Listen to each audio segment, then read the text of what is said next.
If you could, please repeat after me. Peace, Ashe, Islam, Namaste, Hotep, Grand Rising. Assalamu alaikum. Walaikum salam. Bom dia. Oseo. Halito. Wagwan. What up, though? Rahubet. Sakpase. Konnichiwa. Ni hao. Dua, duau. Bom dia. What up, though? Shalom, shalom, shalom. Whatever the greeting is in your respective language, I am your humble brother Crumb, here for another installation of Crumb TV. You're not just Crumb TV, the M.O.I podcast. Put some respect on his name. But before we get into all of that, family, I want to do what I do best, and that's acknowledge the first responders. So I'll just go ahead and get right into that really quickly. Number one in the building, it's D Nice. He says, "What up, though, fam? Peace and light." That's right. I see you. I love you. I appreciate you. Number two in the building is Bruce Lee with the black belt and praying hands. We see you. I love you. I appreciate you. Conscious Connect. She says, "Greetings, disciples and master students. I have my pen and my pad ready. Family, could you please drop the pen emoji and the pad emoji if you're ready to take notes?" Next in the building is Music Land HQ82. He says, "Peace, love, and light." Crumb TV family. True King says, "Peace, family," with the big Ashe, signs and symbols of a conscious mind. Stay woke. Mo Sunshine, she says, "Greetings, family." Kia Enlightened, I love that profile picture, girl. She says, "Green heart, purple heart." Well, I'm sorry, purple heart, green heart, purple heart, green heart. Y'all better tap in with them purple hearts and those green hearts. That means something. Kilo says, "Oh, wait. I think I recognize you. Isn't this the one from Kilo? You don't want to be doing music with the ops, ain't you? Somebody confirm that with me. I might have to. Anyway, that is him. Okay, yeah, that is him. Monique Hill, she says, "Halito, Crumb, and the chat. Peace and love to you." Chad Bay, he says, "What up, though, nobles?" Okay, so with that said, family, that's a couple of y'all. I want to put some respect on y'all name. But here, let's really get this thing kicking off by bringing the man of the hour. Cut the music. Introducing none other than the Minister of Information. Peace and love, Minister. How are you? Peace, love, peace to the family. What's going on, y'all? You already know, man. Get your pen and your pad. It's gonna be a lot of names, a lot of dates, a lot of information coming out. So take your notes. This is part of our Sunday occult Bible study. So take some notes and get ready, man. You can find me over on TikTok, Minister of Information, or on Instagram, Minister Informing, and of course, always on Crumb TV, man. It's a pleasure to be here, bro. Let's get into it. I'm humbled. I'm honored. I'm grateful. Absolutely. Okay, so with that said, what do I want to do? I want to go into it by sharing screen. Screw it. I'll start there. All right, so check this out, Minister. Occult theories about Francis Bacon. And I just want to kind of spill the beans. There is no Shakespeare. Shakespeare was a You said Francis Bacon, bacon and beans. This is fucking hilarious already. Go ahead, though. let that man cook, y'all. A little bit of chef humor. Go ahead. Right. So, just to spill the beans, Francis Bacon is the real person behind Shakespeare. There is no Shakespeare. There never was. It was all Francis Bacon. So, occult theories about Francis Bacon. A number of writers, some of whom were connected to Theosophy, have claimed, and Theosophy, that's going to be the whole thing behind Helena Blavatsky. You see her name right there. We'll talk about her another day. Have claimed that Francis Bacon the English philosopher, statesman, he was a attorney general, scientist, jurist, and author, was a member of secret societies. A small number claim that he would have attained the ascension and became the ascended master Saint Germain. Let me go into a video now that I've kind of put it out there. That's the basis of it. Check this out, Minister. Let's start here. Talking about this new nation, talking about submarines, talking about unimaginable weapons of war, talking about flying machines and tall buildings. How did he come into possession of this knowledge? Did Francis Bacon outline the course of the New World before its time? And if so, by what power was he inspired to do so? While there are no states or cities that bear his name, his mysterious influence has compelled some to call him the real and true founder of America. His founding of America was really through other people who were following his work, following the program he'd laid out. Bacon was the head of Freemasonry and Rosicrucianism. He had a huge influence through being the chief of the Rosicrucian fraternity at the time. He had a huge influence on the birth of modern Freemasonry. He had a huge influence. He had a huge influence on the birth of Freemasonry. So let me go back over here real quick. Francis Bacon often gathered with men at Gray's Inn to discuss politics and philosophy and to try out various theatrical scenes that he admitted writing. He's an actor. Shakespeare, he's a playwright. Bacon's alleged connection to the Rosicrucians and the Freemasons has been widely discussed by authors and scholars in many books. However, including Daphne de Moore, in her biography of Bacon, have argued that there's no substantial evidence of his involvement with the Rosicrucians. Historian Dame Frances Yates does not make the claim that Bacon was a Rosicrucian, but presents evidence he was nevertheless involved in some of the close intellectual movements of his day. She argues that Bacon's involvement in the advancement of learning was closely connected to German Rosicrucian movement. Now, why is this important? Because the English language was originally the German language, and this was very much occult. Francis Bacon brings occultism to Europe and then to America. Remember, with the English language, when we put these letters together, and when we put the letters together, that's called spelling. This is all from the grimoire. Most of your language is coming from Germany and France. So now he's gonna present himself to you as Shakespeare. The influence of William Shakespeare on the English language. Shakespeare brings you half of the English language, because remember, at this particular time, Europe could not read. I think it was like maybe 95% of Europe. You had kings and queens who could not read. And this is why I want to pass the mic to the minister.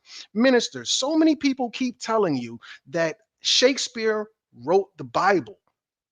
Yeah, he definitely had a influence on it, but the person you want to pull up and show the audience is a couple different people, and we can take a deeper dive later. But definitely Desiderius Erasmus. I'll pull up Erasmus, and Desiderius Erasmus was also a playwright with Shakespeare. They both were playwrights, but Erasmus is going to become a key figure when talking about the republication of the Bible during what was called the Reformation era of Europe. So you have the Reformation era. Before that, they were just coming out of the so-called Dark Ages, and the Moors had to re-civilize them. But the mass community of Europe could not read or write. Mostly your clergymen were the writers of everything in that day. So this guy here, this is Desiderius Erasmus. Did I go into a few other people? But you can read a brief synopsis about him as well. Desiderius Erasmus Rotterdamus, English, was a Dutch Christian humanist, Catholic theologian, Not a preacher, not a pastor, not a reverend, a theologian. We're studying this. We're not drinking the Kool-Aid. The minister doesn't drink the Kool-Aid. I don't drink the Kool-Aid. We are theologians. We study these things. Anyway, an educationalist, a satirist, a philosopher, through his vast number of translation books, essays, prayers, and letters, he is considered one of the most influential thinkers of the Northern Renaissance. Remember, nobody could read at this time, and one of the major figures of the Dutch and Western culture. He shapes the culture at that time. He does. And pull up, and so many, pull up, I just sent you his name a second ago. But let's go into Miles Coverdale. Come on, fingers.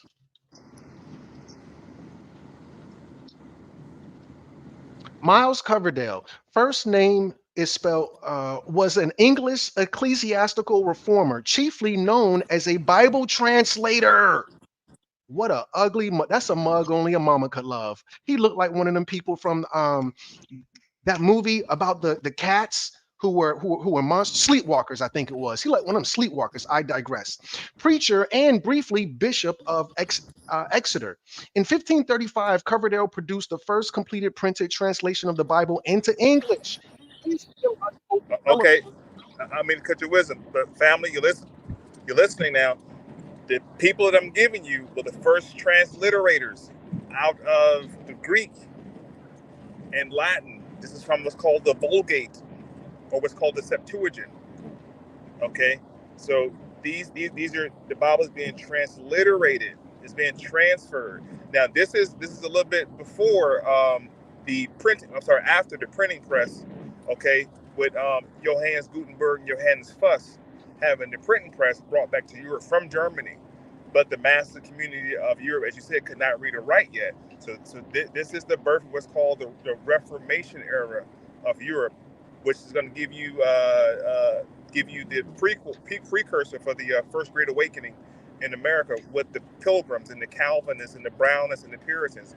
So we'll give you guys a timeline to stay on as we're reading through these information. Minister, Antonio says, so basically you guys are saying that William Shakespeare was Francis Bacon's pen name. What do you make of that, Minister? Right. His real name was Sir Francis Bacon. He was also the Duke of somewhere, but Shakespeare was his pen name. He was a playwright. Desiderius Erasmus was a playwright. This was the age of what was called the Renaissance. Europe had two of them: the Renaissance of art. Now it's going to be the Renaissance of literature, plays, and everything's kind of acted out. Your cast members and so on and so forth. So that's correct. Shakespeare is his pen name, not his real name. Correct. Did you want to continue where you were going? Because we were on Miles Coverdale. Should I finish that, or did you want to go with somebody else at this point? Okay, so you got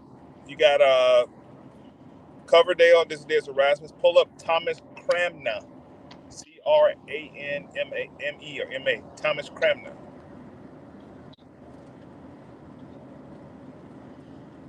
Now, Thomas Cranmer becomes a key figure in this whole situation because Thomas Cranmer told King Henry VIII how to get out of his marriage, get a divorce. And it becomes substantial because it sets up King James later. Now, King Henry VIII went by what was called the Geneva Bible. And this is the Bible that the Puritans of Europe loved. They loved that version of the Bible, which is called the Geneva Bible. What King James represented was the Nova Testamentum, the rewriting of the literature. So Thomas Cranmer was actually burnt at the stake. They sacrificed him for even teaching how to get out of marriages at that point in time. So those three people, and I'm gonna give you one more person to look up. So you have Miles Coverdale, Desiderius Erasmus. Let's look up John Wycliffe.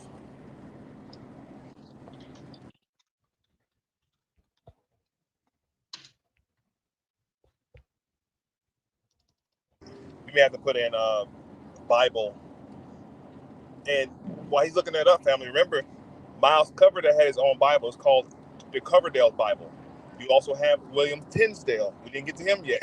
You have the Tinsdale Bible. So there's several different versions came out before there was a King James version. This is one of the Vert publications. So this is John Wycliffe. Go ahead, please. John Wycliffe was an English scholastic philosopher, Christian reformer, Catholic priest, and a theology, I think it's probably supposed to be a theologian, professor at the University of Oxford. Wycliffe is traditionally believed to have advocated or made a vernacular translation of the Vulgate Bible. Though more recent scholarship has minimalized the extent of his advocacy or involvement for lack of direct contemporary evidence. He became an influential dissident within the Catholic priesthood during the 14th century and is often considered an important predecessor of Protestantism. His theory of dominion meant that men in mortal sin were not entitled to exercise authority in the church or state, nor to own property. Wycliffe insisted on radical poverty of all clergy. And again, thank you for reading that. And again, if you wrote down those names, the only name you should write down is a man by the name of William Tinsdale. William Tinsdale was the last publicated Bible before you get the King James version that was edited by Sir Francis Bacon. He did the editing. Go ahead, bro. Well, I just want to read this last sentence and make a real quick point. Please. Wycliffe has been characterized as the evening star of scholasticism, and as the morning star of the English Reformation. Minister, the only reason this is important, the only reason this part is important, because look right here. It says that Sir Francis Bacon was the ascended master Saint Germain. I wonder if the listening audience press 000 if you don't know who Saint Germain is. If you don't, because we're dealing with the morning star, we're dealing with evening star, we're dealing with Saint Germain. Press 000 if you don't know who Saint Germain is. So now, because if you press 000, you're probably not from Louisiana.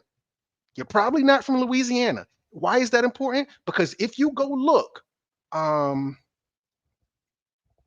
in Louisiana, a lot of people will tell you Saint Germain is a vampire. Saint Germain never died. A lot of people will tell you Sir Francis Bacon faked his death and was reborn as Saint Germain. And if you go down to New Orleans, that's right, they got a parish named after Saint Germain, the vampire who never died. So now you got John Wycliffe, because remember, when you're dealing with the morning star, the evening star, this is Lucifer, or it's really Lucy. But anyway, this is all dealing with the occultism.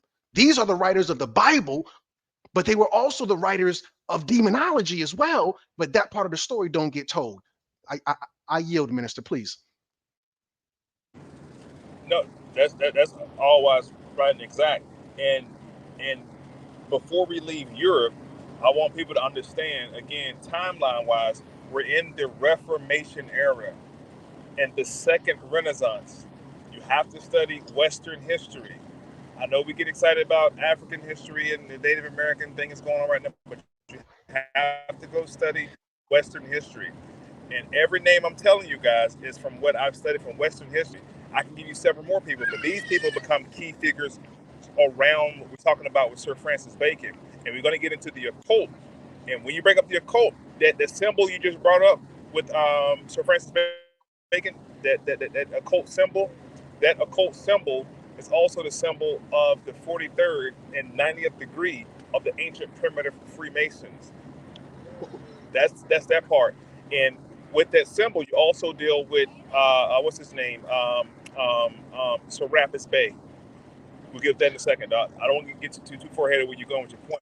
I want to get everybody signed up to understand what we're talking about, though. Well, I have to be 1,000,000,000% honest. I am a little bit all over the place. May I read this next article to you, Minister?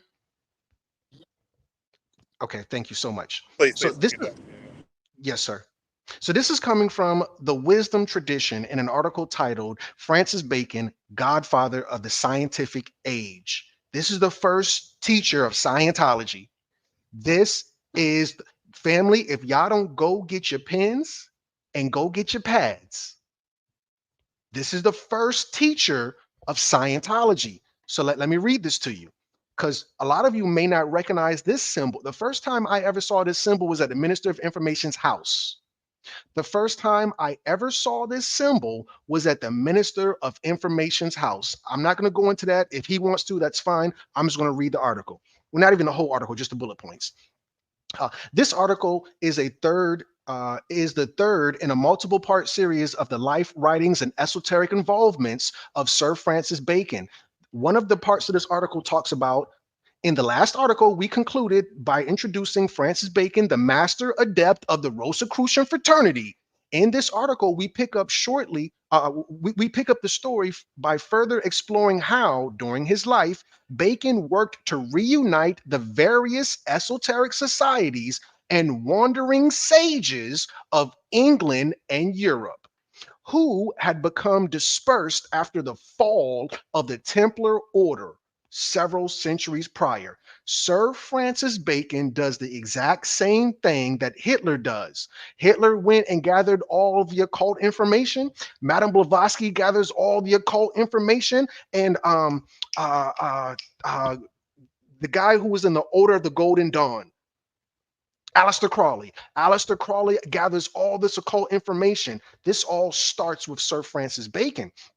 Bacon's goal was to bind these isolated communities of mystics, philosophers, and artists together into a lasting organizational superstructure, one which could act in a coordinated fashion toward the accomplishment of large-scale objectives. Sir Francis Bacon initiates the world under the order known in his time as the Rosicrucian Order, the Order of the Rosy Cross.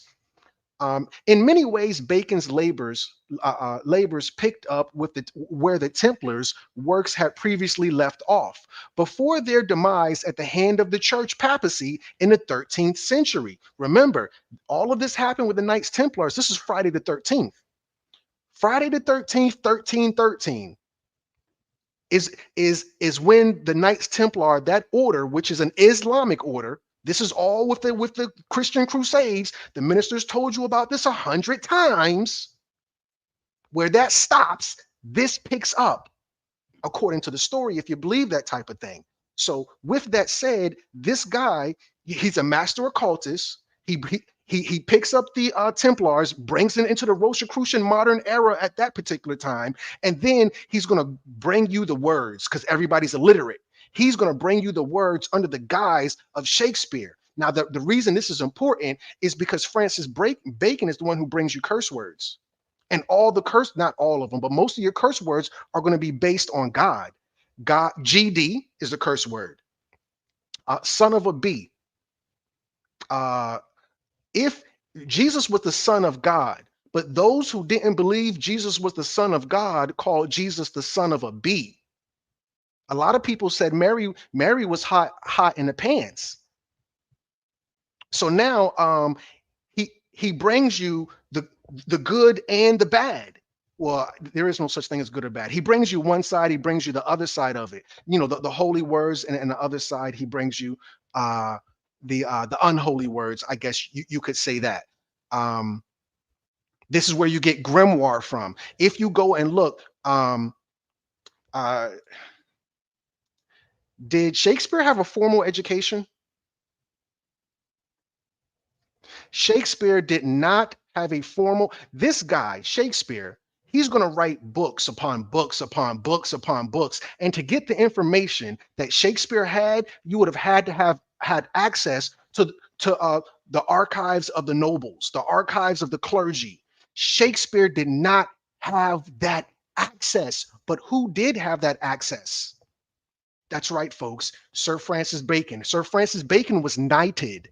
Sir Francis Bacon was a nobleman. This whole thing about Shakespeare was a commoner. Shakespeare didn't have no royal blood. Shakespeare was a you know, WHITE trash. A serf. He's a serf. Shakespeare was a serf. Shakespeare had no royal blood. Get your ass out there and pick potatoes. But Sir Francis Bacon was the Attorney General. Sir Francis Bacon had access to the royal archives of the clergymen of that day.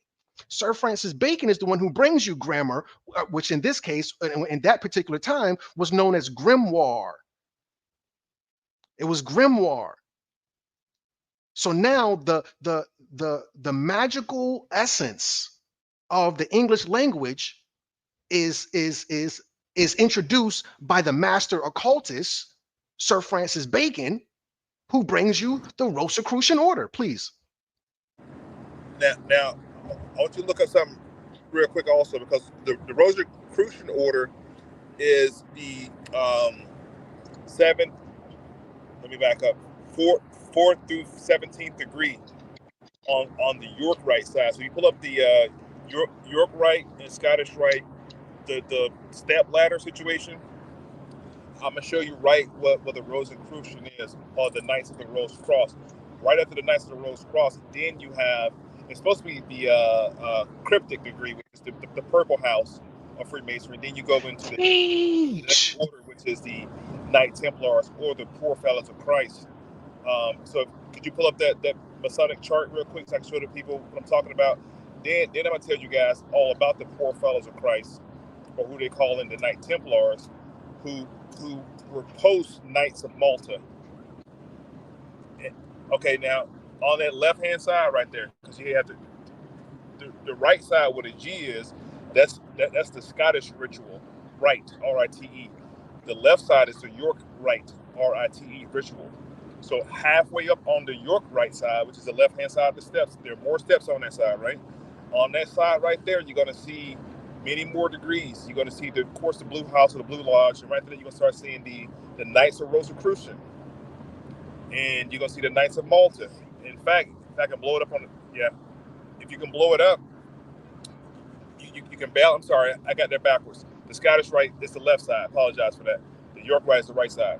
So the left side, the Scottish Rite side, that's the side where you get your initiation into the Rosicrucian, which is the 4th through 14th degree, 17th degree. Then you go to what's called the cryptic degree, which is the purple house. Then the black house, which is the Knight Templars. Then you go into your 32 camps of David, which is the 32nd degree. But I just wanted to point that out.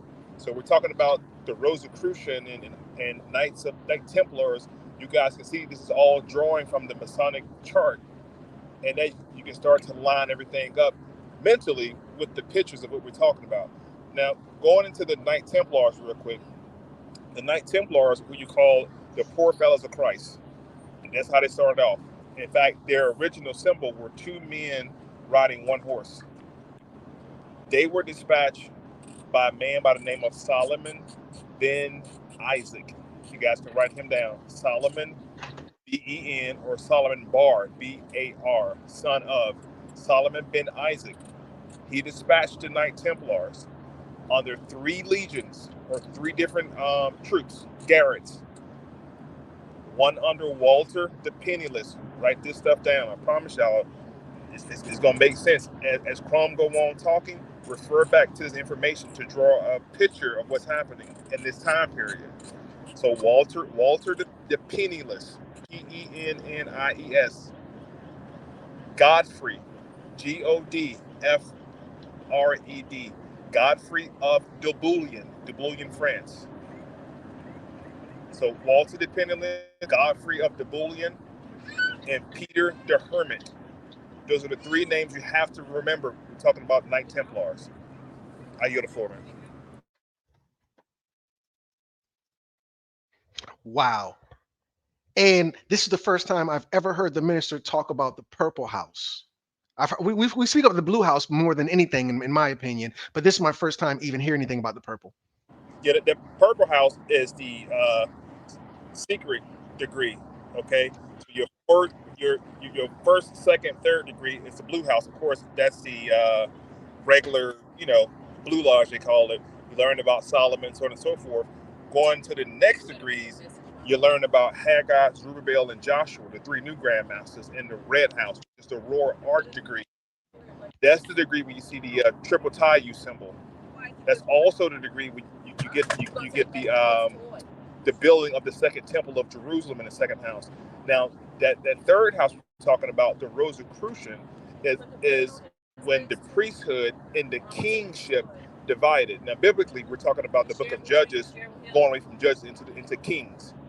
So that's how all that tie up. This is a royal degree. This is a royal degree between kings, not so much as men. So you have to have a title of nobility already, and that's why I mentioned to you guys, Solomon ben Isaac becomes a pivotal person in dispatching the Knight Templars to go build this new temple over in supposed Jerusalem, which is northern Africa. But this is why this becomes pivotal. And these individuals, the Knight Templars, the Rosicrucians, the Knights of Malta, the Hospitallers, they're known as the Army of God. This is the Army of God.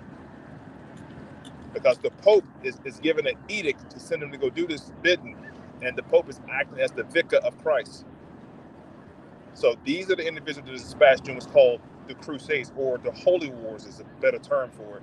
The Holy Wars. This was the spread of Christendom. But you can't spread Christendom if you don't have text, if you don't have literature. And going back to Sir Francis Bacon and the boys, this is where the literature is being propagated.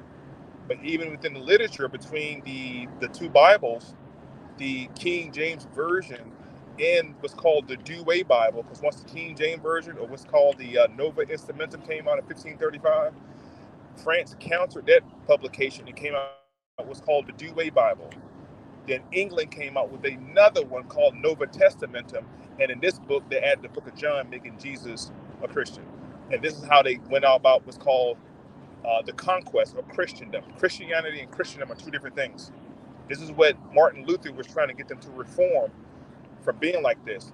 But Constantine had already predicted this already, the spread of this newfound Christendom.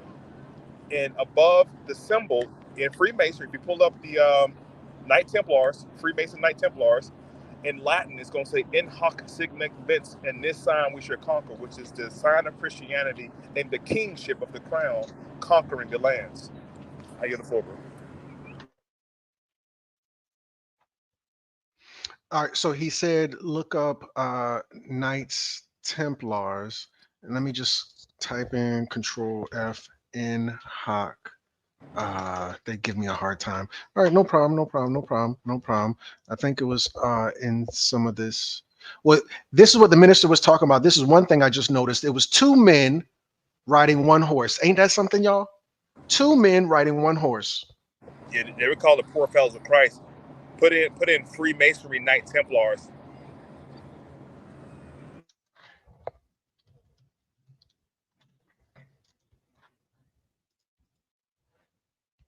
Ah, there we have it. In hoc signo vinces. In this sign, we shall conquer. The cross and the crown. And what's the crazy thing is that crown and that cross is displayed in front of every Baptist black church on the tithing table. Teach. This is the sign on the tithing table. Oh my God. Hold on. Let me see. I'm just searching the image now. This is just the surface of it now. This just because going back to what you were saying, if you pull up who the Knight Templars worshipped, you're going to see the Baphomet, which then takes you right back to the cryptic degrees of the Purple House, dealing with Madame Blavatsky and Serapis Bey and so on and so forth. Factory. Now, I remember from my church days, Amen Church, the tithing table. And I remember that picture on the tithing table. It was on like the cloth that goes on the tithing table. But please forgive me, church, I can't find that. I can't find it, but I do remember it from my days being a faithful Christian. So that's super dope that the minister has connected these dots. Let me go back and just kind of read a little bit of more of this thing about old boy.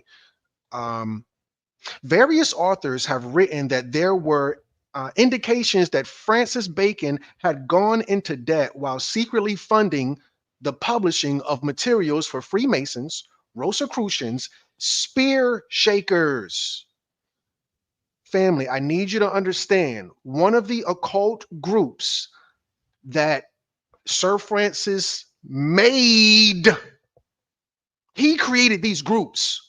One of the groups was called the Spear Shakers. Family, what is Spear Shakers backwards? Can somebody tell me what is Spear Shakers backwards? This is the group that Sir Francis Bacon created. What is Spear Shakers? These were the Spear Shakers. Oh, you get your spear and you shake it. I think in the movie 300, they did that with their Trojan, Sparta, whatever, with the spear shaking. Thank you. Spear shaking backwards ain't nothing but Shakespeare. He was a part of an organization that he created called the Spear Shakers. For that, bro. You got to drop the bomb for that one. I think they missed that. We it went over the head. We're gonna have to drop a bomb for that one.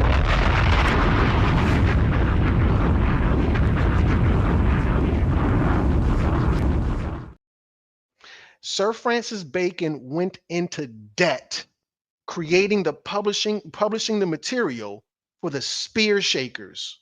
All of those plays, Romeo and Juliet, he went into debt creating that stuff. Let me get this off the screen real quick and then I'll continue reading.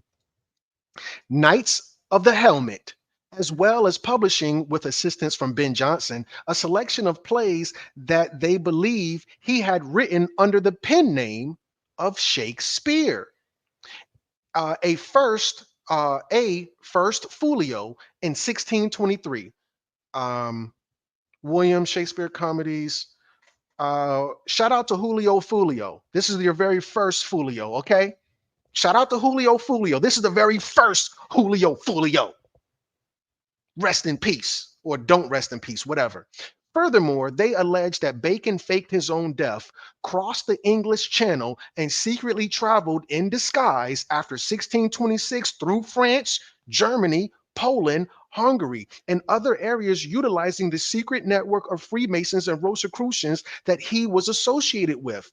It is alleged that he continued to write under pseudonyms as he had done before in 1626. I need you to understand, family, the time period between Shakespeare and Sir Francis Bacon is a couple hundred years.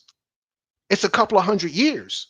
But if you never died, Saint Germain, if you never died, then obviously it don't matter if it's a couple of hundred years, because you're probably still alive today. He never died. Saint Germain is in the occult classic. It's on Netflix. It's called Castlevania. Castlevania is an occult classic history. Saint Germain arrived in Lindenfield before these other people. He met two travelers along with the judges and blah, blah, blah. I'm not going into all of this, but Saint Germain in reality, anyway, Saint Germain is one of these vampires in Transylvania, buddy up there with Dracula, meaning Vlad the Impaler, and all the other people in the game. No, family, not the Jesuits. The Jesuits are going to come after the Moors. This is in Spain, the Jesuits. We're not talking Spain. We're talking over in the mainland of Europe, not Spain. Spain is the Jesuits.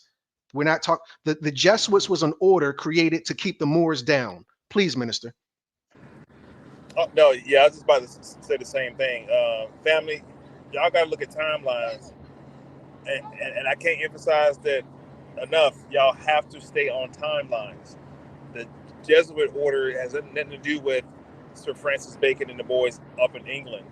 England, France, and Spain were on three different accords. They had three different popes. This is after the split of the Eastern Orthodox and the Greek Orthodox Church. This is after the Reformation period. I just told y'all what era it was in. We're dealing with the Reformation era. If you go look up the Reformation era of Europe, we can't go into talking about the Jesuits just yet. They got their place too. Trust me, they got their place too. But the Jesuits has nothing at all to do with the fact of Sir Francis Bacon and his occultism. And I'm ready to start talking about this occult he was a part of with Madame Blavatsky, because this is going to open up the conversation for dealing with Noble Drew Ali as well, and his occultic initiation under the right Paul the Sphinx.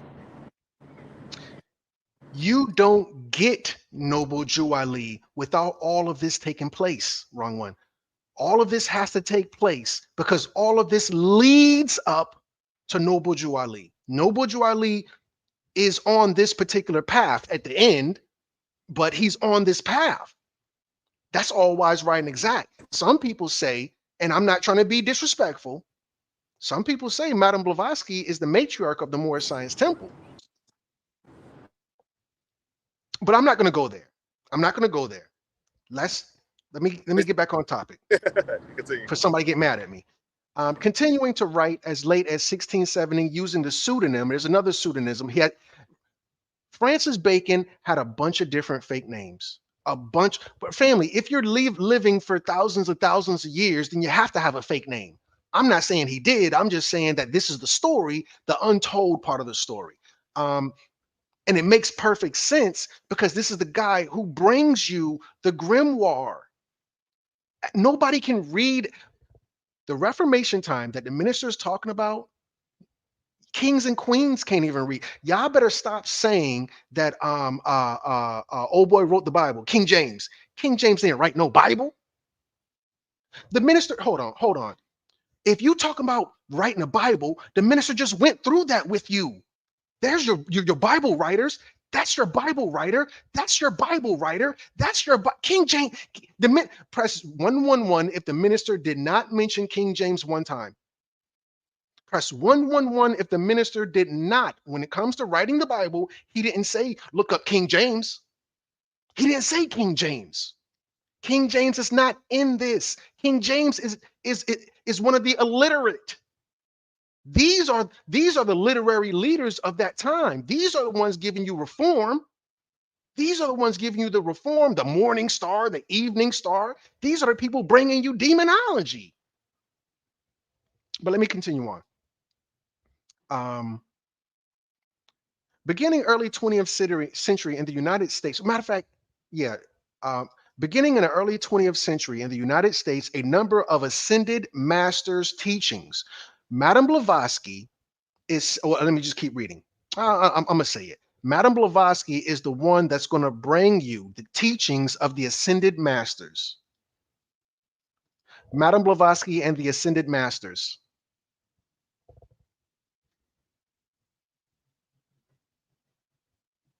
Ascended master, and is one of the ascended master's teachings, the blah, blah, blah, Madame Blavatsky. She's the one that's going to bring you the teachings of the ascended masters. So now, Francis Cress-Welsing, not Francis Cress-Welsing, Francis Bacon is one of the ascended masters, began making the claim that Francis Bacon never died. They believe that soon after completing the Shakespeare plays, he had feigned. What is this word? I never. Maybe I'm pronouncing feigned, simulated or pretended. I remember this from school. Insincere. Okay, fair enough. He feigned his own death on Easter Sunday, April 9th, 1626. Because remember, I think Jesus was supposed to be born on Easter, so he died on Easter. Doing so on Easter Sunday as a symbol, and then traveled extensively outside England, eventually attaining his physical ascension to another plane on the 1st of May, 1684 in Castle, Transylvania. Didn't we just tell you, go back and look at the cartoon Transylvania? I'm sorry, Castlevania. Right here, it says Castlevania right there. There's a TV show called Castlevania, and one of the characters of Castlevania is Saint Germain, who is really Sir Francis Bacon, owned by the Rakazi family. Was a Hungarian noble family in the Kingdom of Hungary between the 13th and 18th century.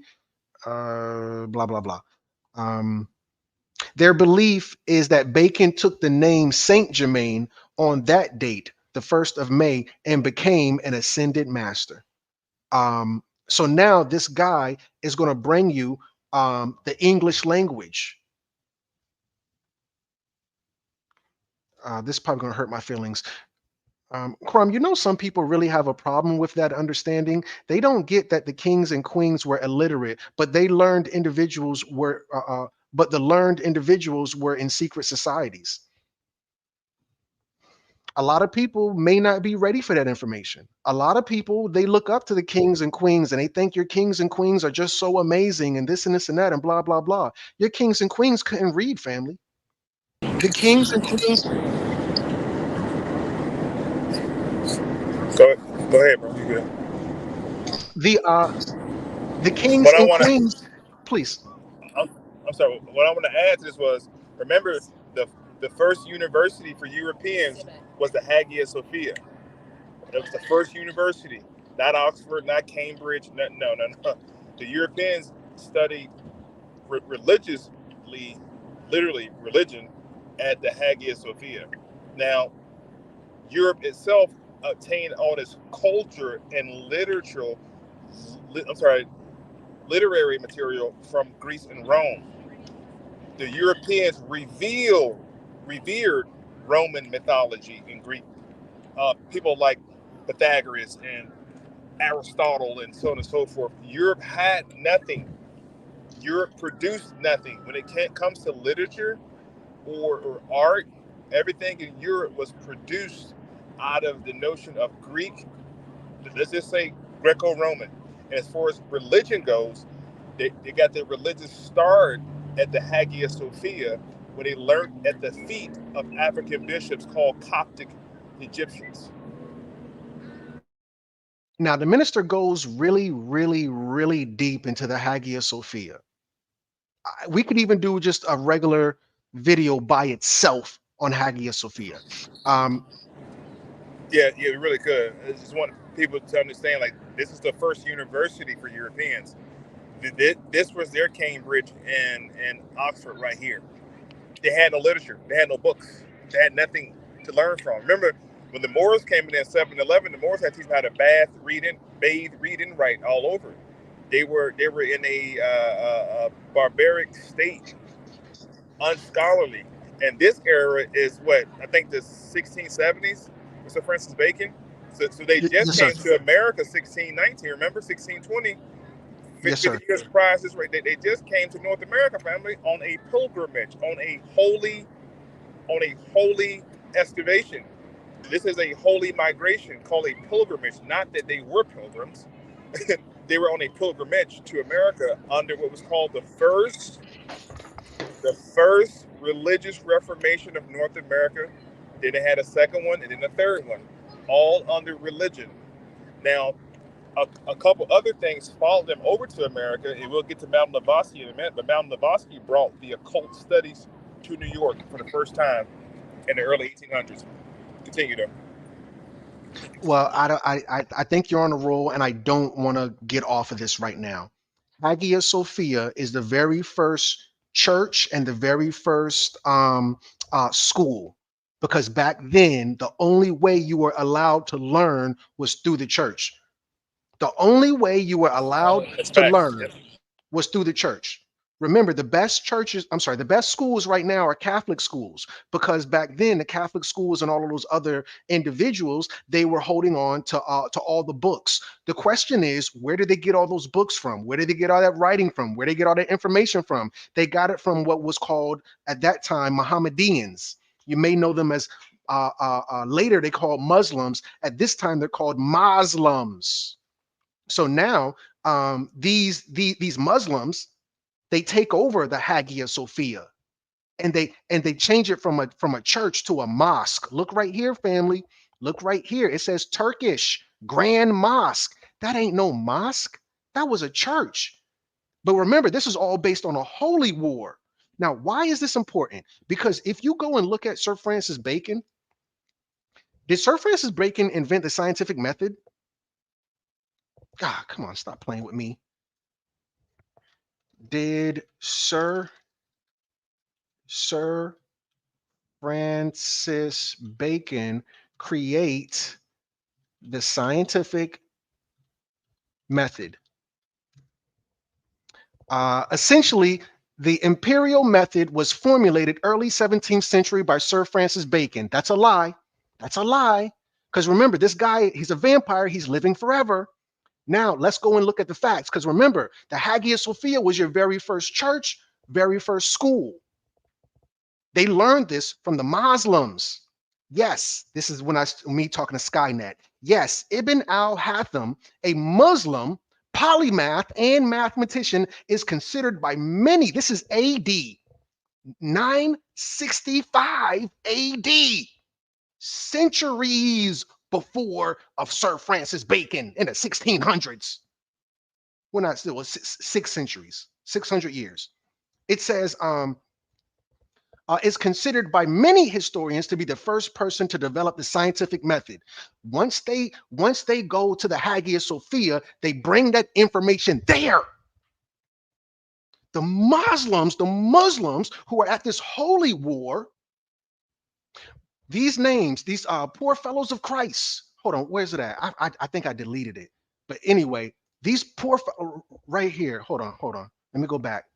The minister already told you at the beginning of this video. Y'all better let this man cook. Remember, he said it was 2 to a horse. Who were they fighting?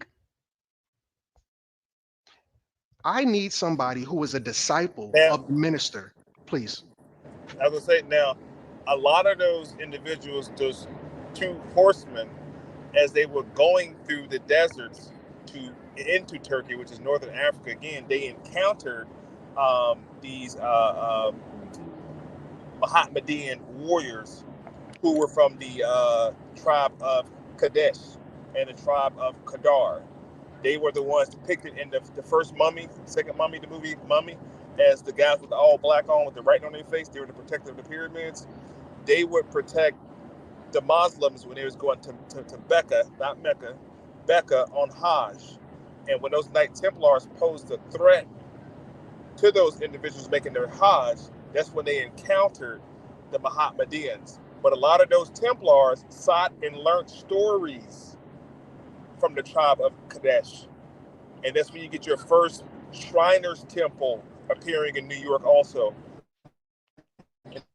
You're about New York. We'll get that in a minute though.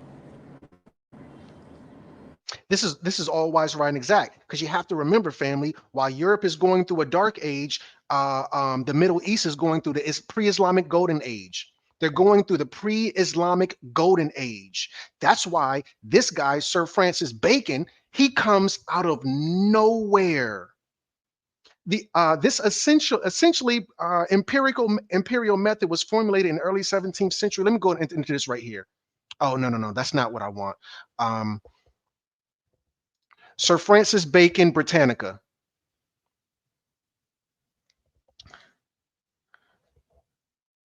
Sir Francis Bacon, lawyer, statesman, philosopher, and a master of the English tongue. A master of the English tongue. Sir Francis Bacon puts the occultism. He puts the magic in the English language. Prior to Sir Francis Bacon, vowels. Vowels from some people are considered evil.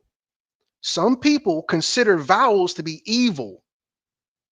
In the original language, the Medu Neter, there were no vowels. I think it's Japanese or Mandarin or whatever they call the language over there. They don't have vowels in their language. Not everybody got these A, E, I, O, U, sometimes Y. That is evil, family. Well, I don't believe in the concept of evil, but they were very religious back then.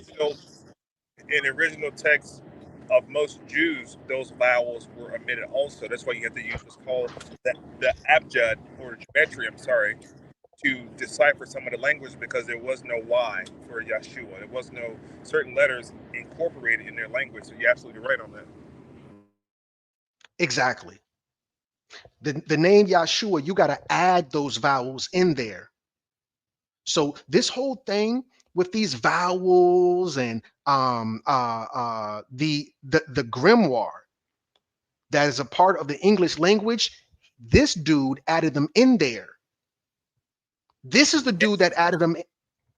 I'm sorry, and another thing, because you keep mentioning grimoire and spell, these are by definition, is a magical incantation. That's what they both are. And these magical incantations were put inside of what's called a church. Look up what a church means. The church means kirk. Kirk. A Celtic word, kirk. Trace that back. It goes back to a old Roman deity. And this Roman deity, okay, would hoard people in her house and close her doors and put them under a hypnosis through words. That's where the word kirk and church comes from. That's exactly what is happening in this conversation we're having with you guys. Is we're showing you the foundation of the kirk or the church itself. Let me shout out to all my TikTokers. Minister, we hit the hour mark. Can you tell the family where they can find you at? Please, yes, sir. Go over to TikTok, find me Minister Information. I'm on YouTube at the Minister Information. On Instagram, I'm Minister Informing. And of course, always on Crumb TV, dropping the heat, man. Y'all stay tapped in with us. Go check him out on TikTok, family. He's jumping like Jordan. Speaking of that, I'm gonna play another TikTok video. Bear with me. Talking about this new nation, talking about... Sorry, I meant to delete that. Here's the next one. Doth thou recognize this individual who uses the majesty of linguistics to portray such grand theatrical scenarios? But of course, his name is none other than William Shakespeare. Shakespeare!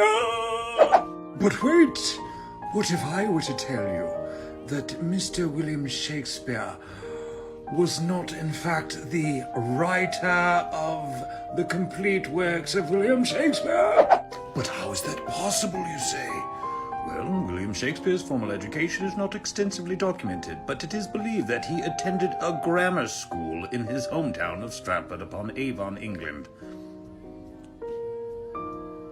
A grammar school? Someone please explain to me how exactly the creator of this massive historic tome of English mastery does not have a well-documented education and is only known to have gone to grammar school?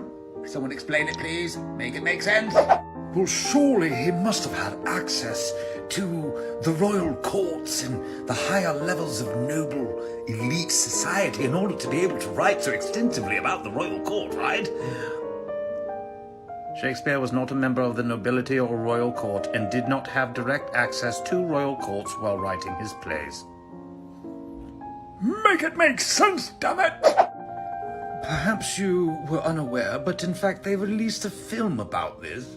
It's called Anonymous, wherein a noble of British society posed as the ghostwriter for an actor by the name of William Shakespeare.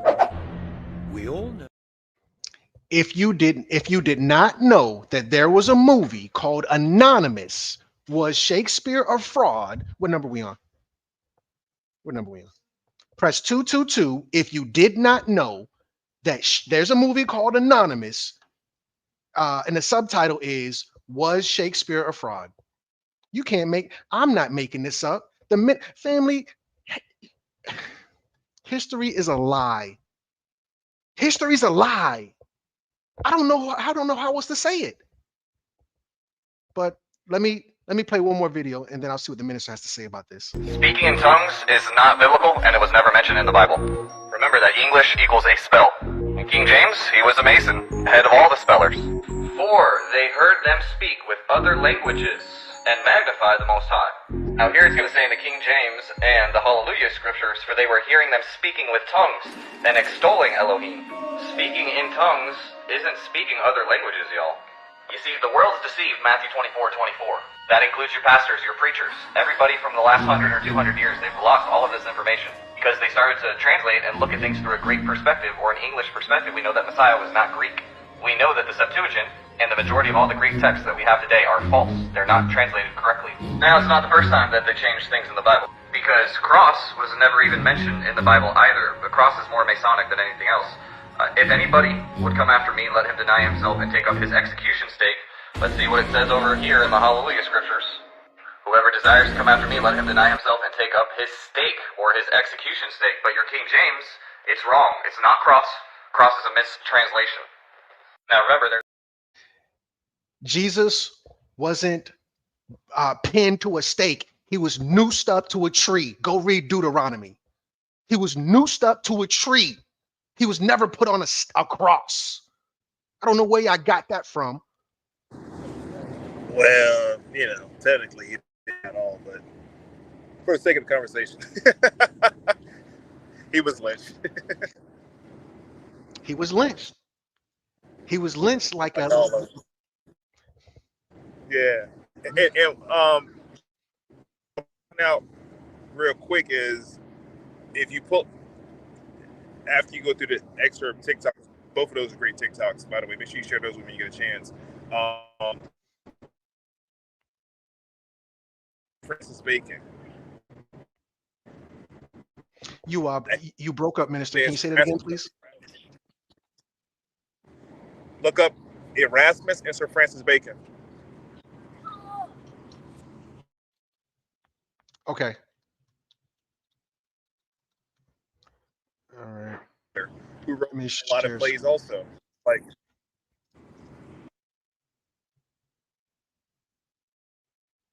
now this is according to Oxford University Press for Erasmus and Bacon, Antiquity and the New Science.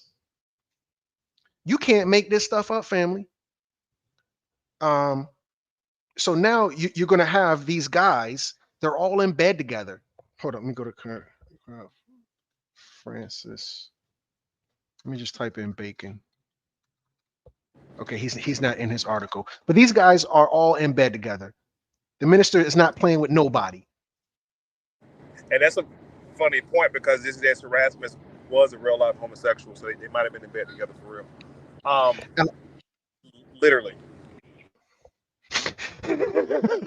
This guy. Literally. Yes, and a lot of people will tell you, was Sir Francis Bacon homosexual? A lot of people will tell you, and the guy he was working with, they were all working, well, not all of them, but a lot of them were working with James the First. And a lot of people will tell you King James was also of the male persuasion. In his early years, Bacon had a difficult relationship with his parents, especially his father, who struggled with his son's sexuality. At the time when being that was a criminal offense, Bacon was open about it. Well, there you have it. Him, Erasmus, King James, the whole daggone gang. Gang. We're gonna take gang. Now, let's pull back up that first wiki article you had when you clicked that image of that occultic symbol, because I want the family to really understand the depth of what Sir Francis Bacon did with this language, this newfound language. And keeping in mind that the whole thing is behind the church, which is Kirk or circle or brothers, which is also an occultic thing also. I think it was in the very beginning. Well, first of all, the picture you had right there to the right, that's a sign of the 33rd degree northern jurisdiction, free Masonic order. Look at that emblem. Now Google 33rd degree northern jurisdiction. 33rd degree northern jurisdiction. Got it. Told you. There it is. Family. Told you. Can somebody press 333? No pun. I didn't even know it was going to be 3. I didn't know we were on this number. Can somebody press 333 if the minister is not playing with nobody? There are no strange happening, bro. There are no strange happening. Press 333 if the minister is not playing with nobody. You can't make this up. And that same symbol just happened to be right beside him in his article. Okay, that's 33rd degree Freemason, northern jurisdiction, right beside Sir Francis Bacon in that article. I've never seen this article before in my life, but signs and symbols are fine. All right, now, but in the beginning of the first article, you pulled up a green symbol of like a snake was consuming its own tail. I think it was. Let me see. Knights. We don't open I think. up. Yeah, I think you had pulled up the one about Sir Francis Bacon when you first opened up in the beginning, and had alluded to Madame Blavatsky. Francis Bacon. Yeah, I can get it. Occult theories, I believe. Yeah, at the back of the top, at the very top, I think when you clicked on somebody, right there, Theosophy. Theosophy.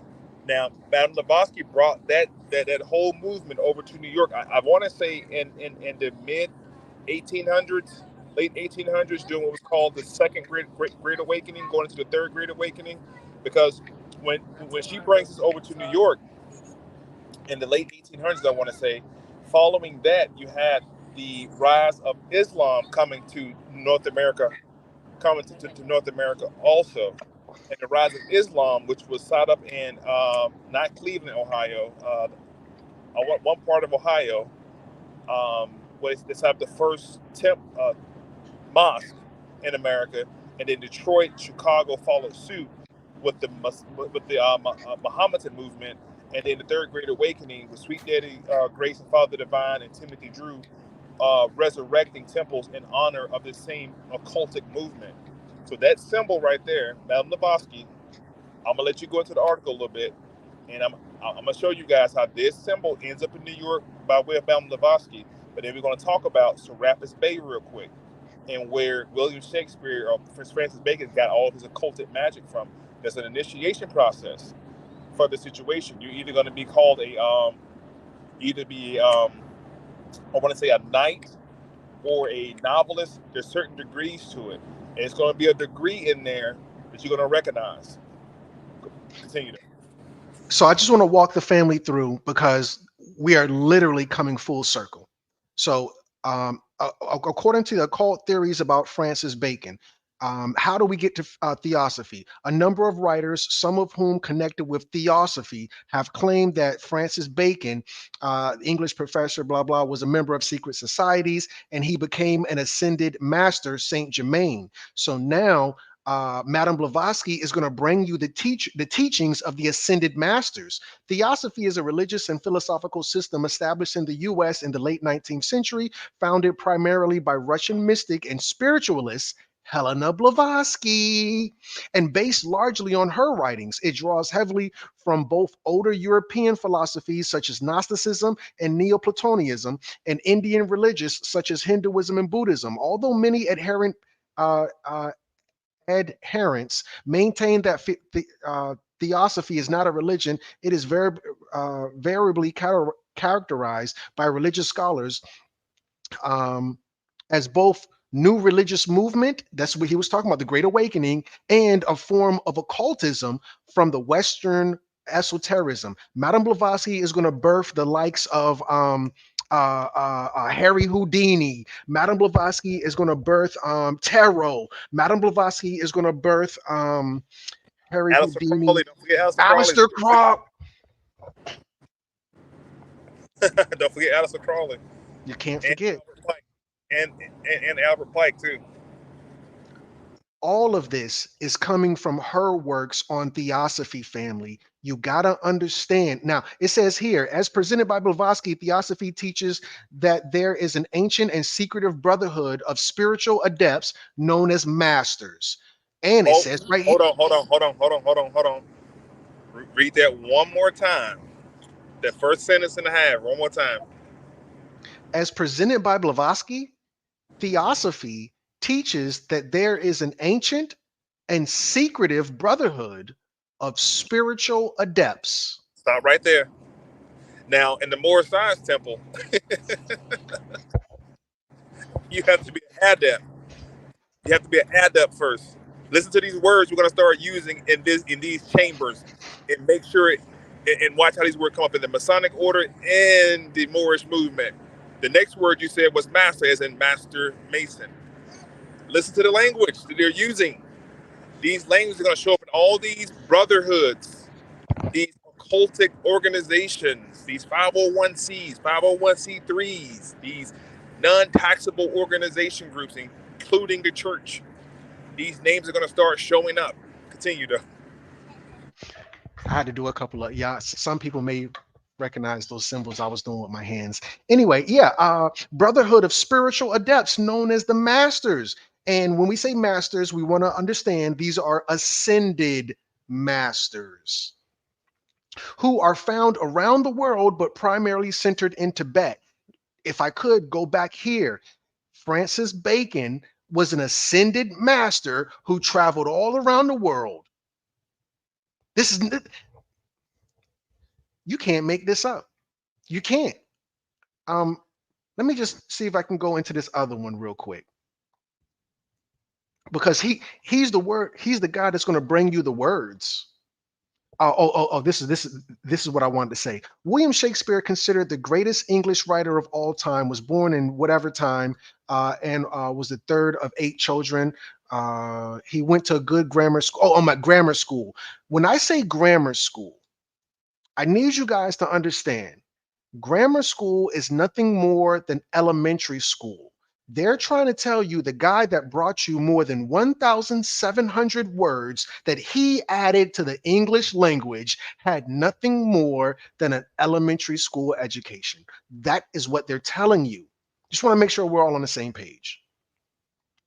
General influence.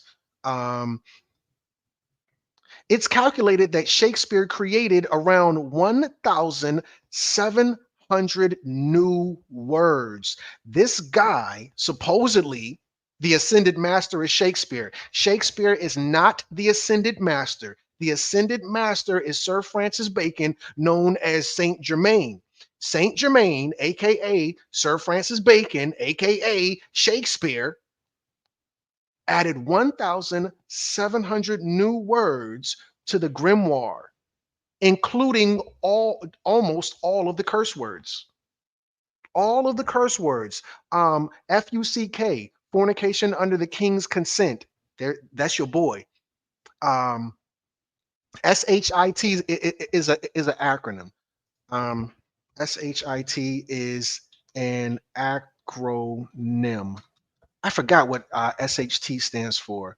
I'll do that on a different day. Anyway, so this guy is going to bring you all of these words, including the curse words, and he is the one who, that form of English that the Bible is written in, he created that form of English. That form of English didn't exist before him.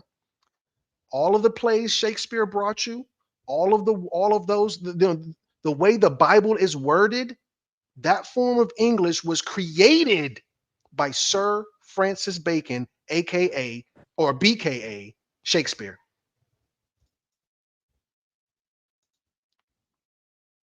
Please, minister. Listen, I'll say all facts, all that thou, thee, and that's why it was so hard for people to read the original version of that thou and thee and thus and that doeth thou. Like, what in the hell are we talking about? Then you go read his literature, it's the same way, right? It's the same way. Could you pull up real quick before we get out of here and show people, because we said ascended 15 times, and I don't think people understand who the ascended masters were or what part the ascended master brotherhood plays into these in America. So look up the Asiatic Brotherhood. Okay. Asiatic Brotherhood. The Asiatic Brotherhood. Let me put it like this. The Asiatic Brotherhood. I got Asiatic Brethren, Hermetic Brotherhood of Luxor. On the Asiatic Brethren. Asiatic Brethren. The second one. The second one. The Hermetic. Yep. The Hermetic Brotherhood of Luxor was an initiate occult organization that first became public in 1890, in the late 1894. Although according to an official document of the order, it began its work in 1870. According to this document authored by Peter somebody, the order was established by Max somebody else, I don't even think that's his real name, last name, who, when in England, was initiated as a neophyte by an adept of the serene, ever existing, and ancient order of the original HB of L, or the Hermetic Brotherhood of Luxor. Okay, now click on Max, the person Max, real quick. Max Theon, perhaps born somebody else, was a Polish Jewish Kabbalist and occultist. In London, while still a young man, he inspired the Hermetic Brotherhood of Luxor in 1884, but seemed to have little to do with the day to day running of the organization, or indeed its actual teachings. Keep This reading. is this is some dispute over whether Theon taught Blavatsky at some stage.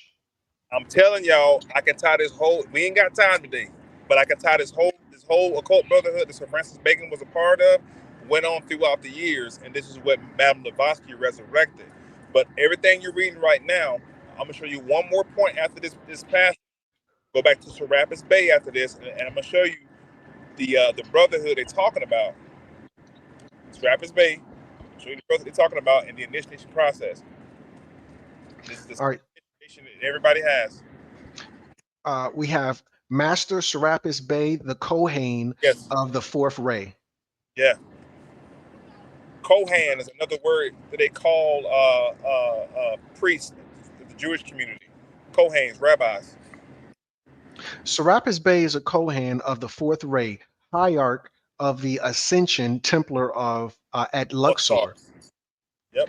and the 13 member of the Council of Adepts of Ascension Temple. He is also known as Serapis somebody else and Serapis of the Sun. Serapis Bey, sometimes written as Serapis, is regarded in Theosophy as being one of the masters of the ancient wisdom, and the Ascended Master teachings is considered to be an Ascended Master and member of the Great White Brotherhood. He is regarded as the Kohen or Lord of the Fourth Ray. C.W. Ledbetter wrote that Henry Steele somebody was given occult training by Serapis Bey when his own master Murray was unavailable. A series of letters to that guy alleged that alleged to be from Serapis encouraged Olcott to support Blavatsky in the founding of the Theosophistical Society, were published in the book Letters from the Masters of Wisdom. Blavatsky is a key person in this.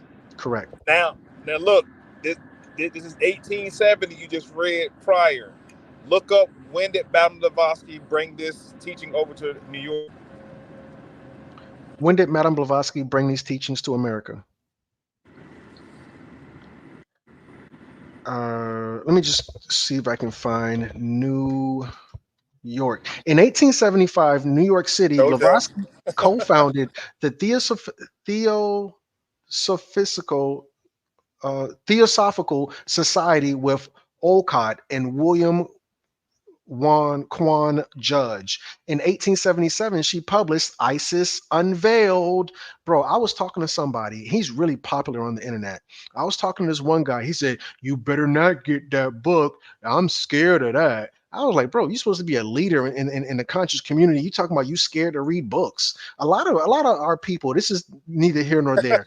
A lot of our people are scared of this stuff because they still buy into the concept of a devil, a spook, a boogeyman, a monster in the closet. Family, ain't no boogeyman, ain't no monster in the closet. These are just books. It's okay. You can read it. You're not gonna, the succubus ain't gonna get you. It's okay. Anyway, a book outlining her theosophical worldview, associating it closely with the esoteric doctrines of Hermeticism and Neoplatonism. Blavatsky described Theosophy as the synthesis of science, religion, and philosophy. Remember, in the very beginning, science was first called natural philosophy. In the very beginning, it wasn't even called, because remember, the Moors called it science. Europe, everybody was illiterate. I'm going to say it, and I'm not going to stop saying it. In Europe, at that time, everybody was illiterate. Kings, queens, nobility, everybody was illiterate. That information, they got that during, what did the minister tell you? They got that during the time of the poor fellows of Christ. They didn't have no books back then. And at this time, Europe was exploring what was called liberal arts and sciences. This is part of the 5 curriculums of sciences that the Moors brought. This is part was called liberal arts. You had classic antiquity studies, and then you get into the science part of it. Europe came on the scene very, very, very last minute, family. Very last minute. So Skynet says, yes, science was originally called natural philosophy. Now let's go back to old girl. Theosophy was the synthesis of science, religion, and philosophy, proclaiming it was reviving an ancient wisdom. Well, sure, it was reviving an ancient wisdom. You learned from a freaking vampire who's been here for who knows how long. And not only that, now you see that Madame Blavatsky brings that over to New York in 1875. Look up when was the first shrine. I'm sorry, the first Shriners in New York. Look at the date. Let me see if I can search this for the minister. When were the first Shriners in New York? Damn, Gina. Listen, we're going to have time one day to walk y'all through this whole situation. 1872. Because right after the first shrines in theology, in this theocratic society that Madame Blavatsky brings to New York, somebody else is going to come to New York around the late 1800s actually from Cairo. Solomon, he comes to New York. This is a brother. He makes a statement about these whole occult movements, and he gathers all the Black Masons up in New York in the same time period.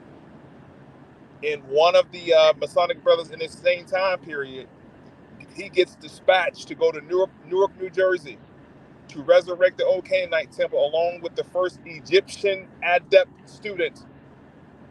Pull up that article of Timothy Drew, the Egyptian adept student. And now you see what these occultic organizations are really doing. All the way back to Sir Francis Bacon, the organizer.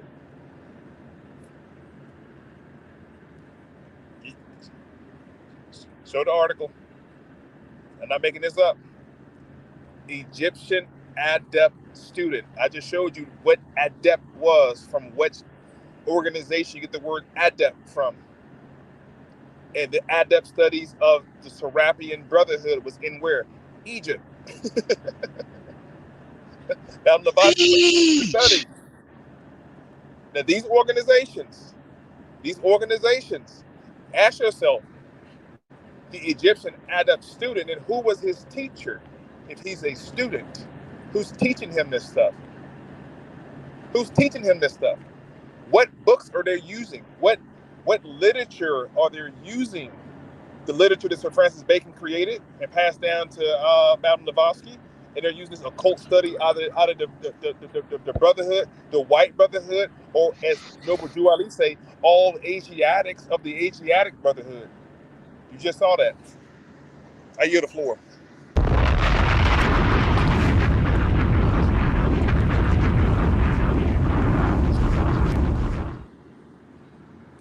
Let that man cook. Listen, it's been an hour and a half. We've given you more than enough of our time. Let me see if I can pull up the minister's information real quick, and then I'll close out. We got a Zoom coming up quick too, family. I want y'all to. We got a Zoom meeting coming up. I think on the 9th. We got it set for. Let me start over here real quick with this one, and then I'll go to that.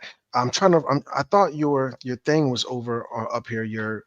But anyway, yes, there is a Zoom coming up. Let me throw on the closing music. There is a Zoom coming up.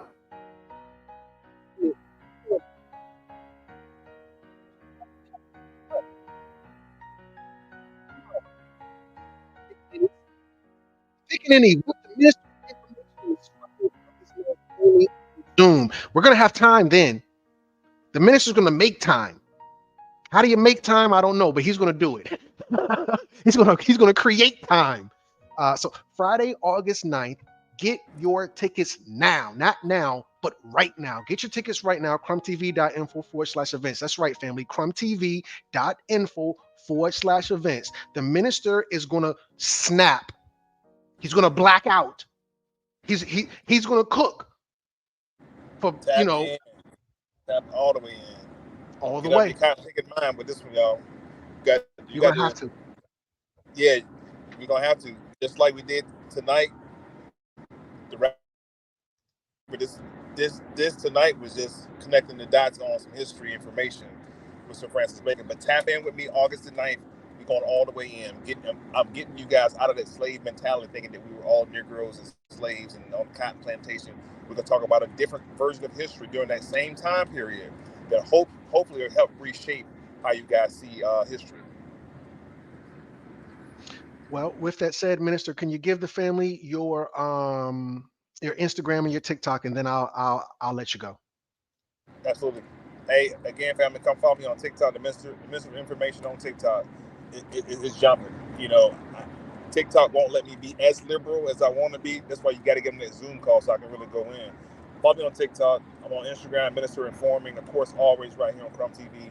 YouTube, tap in, subscribe, click that bell though. That's important so you get the notification. A lot of y'all be missing class because the bell don't sound it. You don't have that bell click. Click that bell. Share this information right now. If you're on Facebook, share it. Tag at everybody, at followers, at highlight, all that information, man. Peace and love. Appreciate your time, bro. You are now watching Crumb TV. You're watching Crumb TV. This is Prema Asset in Los Angeles, Leimert Park, and you are now watching Crumb TV. You are watching Crumb TV. And we're watching Crumb TV. You are now watching Crumb TV. So subscribe. I am the Grand Sheikess, Unity Temple number 80, More Science Temple of America, and you are watching Crumb TV. Yo, this is that kid 179. You are now watching Crumb TV. Crumb TV.